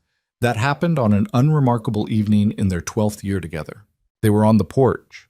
The children were inside, Nora doing something loud and James doing something quiet, and the evening was warm enough to sit outside with just a jacket. The valley had gone the deep green of a good rain summer, and the hills were lit gold and amber in the last hour of light, and the creek was audible from the porch at this time of year when the flow was high. Clara was reading. He was not doing anything in particular, just sitting with the day finishing around him. He thought about the fence, the east fence he'd been mending that first morning when Ruthie showed up at the creek bank, scratching at the mud with the purposeful indifference of something that had no idea it was setting anything in motion. He'd watched that chicken for a minute and gotten back to work, and it had seemed like nothing, and it had been everything. He thought about Clara at her gate shaking a can full of feed. "I'll fix the gap by Friday." The way she'd said it like the conversation was closed, the way most of their conversations had been closed in those early months, one or the other of them pulling a door shut before anything could come through it. He thought about how long it had taken him. November to July was 4 months of cowardice dressed up as caution, and he could see it clearly from 12 years away in a way he hadn't been able to see it from inside it. He'd been afraid. That was the plain truth of it. Not of her, of what losing her would have cost him if he'd admitted what he had to lose. So he'd managed the distance, kept himself a careful half-step back, and called it being practical. He thought about what it cost, that kind of caution. Not in the grand dramatic sense. He'd gotten here eventually. He was on this porch. She was beside him. But in the smaller sense, the way you can spend months living slightly sideways from your own life because you're afraid of what it costs to live it straight. He'd done that. He'd like to say he was past it, and mostly he was, but the habit of management was patient, and it came back sometimes in small ways. An instinct to not say the true thing, to keep the good stuff at arm's length where it couldn't be taken from him. He'd learned, was still learning, that the arm's length didn't protect you. It just made you lonelier while you waited for the loss you were already anticipating. The things worth having required you to let them close enough to hurt you. That was not a poetic observation. It was a practical one. The same kind of practicality he'd applied to fence posts and water agreements and cattle prices. You couldn't maintain a thing you weren't willing to touch. You couldn't grow something you kept at distance. Clara turned a page. The creek ran in the evening light. "What are you thinking about?" she said without looking up. "Ruthie," he said, which was true enough. She turned another page. She was a good chicken. She was a terrible chicken. She had no respect for property lines. She had a great deal of respect for her own property lines. It was other people's she was unclear on. He smiled. That's a kind way to put it. Clara put the book down on her knee and looked out at the valley with the expression she had when she was done reading and not quite ready to go inside. the one that was just her being present in a place she'd made her own. She'd built this. Both of them had, together, but she'd built it from a patch of neglected ground, with a half-rotten barn and a stubborn hen, and the doing of it was part of who she was now in a way that sat deep. "You're quiet," she said. "Thinking." "About?" He looked at the hills. "About how long it took me to stop being afraid of this." She was quiet for a moment. She did him the respect of not minimizing it, of not saying something reassuring and easy. "What were you afraid of exactly?" "Losing it." He turned his cup in his hands. "Once I knew what it was. Once I knew what you were. The losing of it seemed larger than what I could manage. And now? Now I know the managing was the problem. Not the fear. The managing." She looked at him. "You still manage sometimes." "I know." "I still build walls sometimes," she said. "Not the same ones as before. Different ones." "I know that too." They sat with that for a moment. The honest acknowledgement that 12 years hadn't made them finished. That they were still, in various ways, works in progress. Which was not a failure, but just the truth of being a person. You didn't arrive at a final version. You kept working on the current one and hoped the direction was right. "I'm glad Ruthie couldn't respect a fence line," Wyatt said. Clara picked her book back up. "I told you she started all of this." "You did. You should have listened to me. I've been listening to you for 12 years. "You've been hearing me for 12 years, she said. "Listening is different. You've gotten better at it."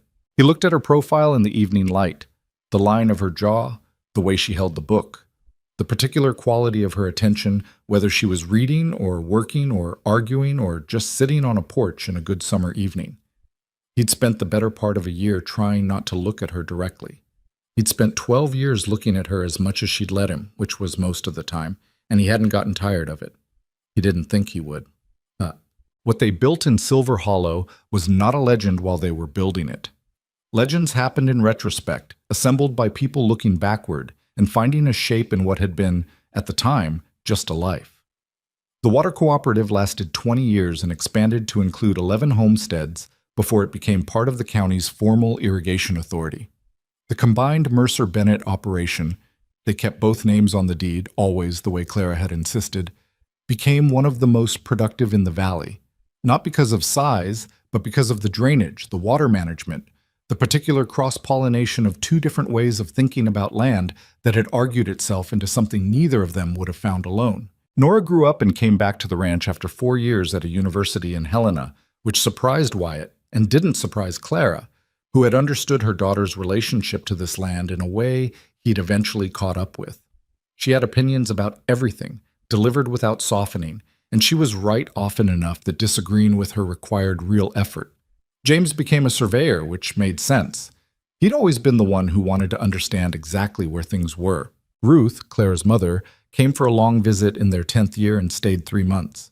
She helped with the harvest and played with her grandchildren and sat on the porch in the evenings. And one afternoon she said to Wyatt, out of nowhere, the way she did things, "You kept your word." "I try to," he said. "I know you do." She looked out at the valley. "She's not worn down, like I was." He didn't have an easy answer for that. What he said was, "She doesn't do things alone anymore. When she needs to, but not by habit." Ruth was quiet for a moment. "Neither do you." "No," he said. "Neither do I." She went home to Oregon in October and wrote them a letter that Clara kept in the deed box with the property papers and the water cooperative documents and the other things that mattered. The fence between the two original properties had been gone for years by then. Taken down in the first spring of the merged operation, posts pulled and wire rolled and stored. But there was one section on the east line near the creek bank where the cedar posts had always leaned and the ground held water too long that Wyatt had never completely gotten to. The posts still stood there, no wire on them anymore, just old cedar going silver in the weather, tilted slightly the way they'd always been. Clara had asked him once, early on, why he hadn't pulled them. He'd thought about it. "I don't know," he'd said, which was honest. He knew now, or thought he did. Not everything needed to be cleared away. Some things were worth leaving as a marker, not of the dispute, but of the distance traveled. Those posts had been there the morning Ruthie first crossed onto his land. They'd been there through the water rights argument, and the harvest dance, and the November snow, and the December barn, and all the slow, difficult, imperfect work of two people deciding to stop standing on opposite sides of a line. They were still leaning. They'd probably outlast him. He didn't mind. There was a thing Wyatt had come to believe in the way you came to believe things that couldn't be argued as principles, but only lived as practice. That the people worth having in your life were rarely the ones who made things easier. They were the ones who made things truer. Who told you when you were wrong in the specific way that made it possible to be right? Who showed up in the cold with buckets and didn't make an occasion of it? Who built walls sometimes and knocked them down when it mattered, and let you knock yours down too, and didn't keep score on how long it took? He'd been afraid of losing something he hadn't let himself have yet. That was the particular foolishness of that year, of those 4 months between July and November when he'd been managing instead of meaning it. The fear had felt like protection. It had been the opposite of protection. It had been the thing that stood between him and the life he was already standing at the edge of. He thought about all the people he'd seen do the same, manage themselves away from the thing, hold the distance, keep everything at the arm's length that felt like safety and was just loneliness with better posture. He'd been one of them. He hoped he wasn't anymore. He was still working on it, would probably always be working on it, because some habits were structural, and the best you could do was learn to see them coming. But he had Clara, who would tell him when she saw them coming. That was, it turned out, worth more than managing anything. On a September evening in their 15th year, when the valley had gone gold again, the way it did every fall, when the aspen leaves were letting go of the ridge and the creek was running clear and low, and the air had that particular sharp quality of a Montana autumn, Wyatt Mercer sat on the porch of the house they had made together and watched his wife walk back from the barn in the fading light, her hands dusty, her stride the same unhurried, purposeful stride she'd had the first time he'd watched her walk away from the fence. And he thought, I almost managed my way out of this. He was glad he hadn't. That was the whole of it. The rest, the land, the operation, the children, the water cooperative, the tilted fence post by the creek, that was what the gladness built into, over time, when you stopped being afraid of it. Clara came up the porch steps and looked at him sitting there. What? She said. Nothing, he said. Sitting. She sat in the other chair. After a moment, she put her feet up on the rail the way she'd been doing for years, which still somehow looked like her specifically, and picked up the book she'd left there, and the evening settled around them. A chicken? Not Ruthie, Ruthie's successor, a disagreeable bird named Agnes, who had inherited Ruthie's relationship with property lines, came around the corner of the porch and regarded them both with the professional indifference of something that had decided the world existed for its benefit. Wyatt looked at it. Don't, Clara said, without looking up. I wasn't going to say anything. You were going to say something about the fence. The fence is fine. It is fine, she said. I fixed it Tuesday. I know you did. She turned a page. Agnes moved off into the yard on her own business. The hills held the last of the light for another few minutes before they let it go. The way hills did, the way everything eventually did, and the valley went soft and dark and the stars came out over Silver Hollow, and the two of them stayed on the porch until the air was too cold, which was longer than it probably should have been and exactly as long as it needed to be.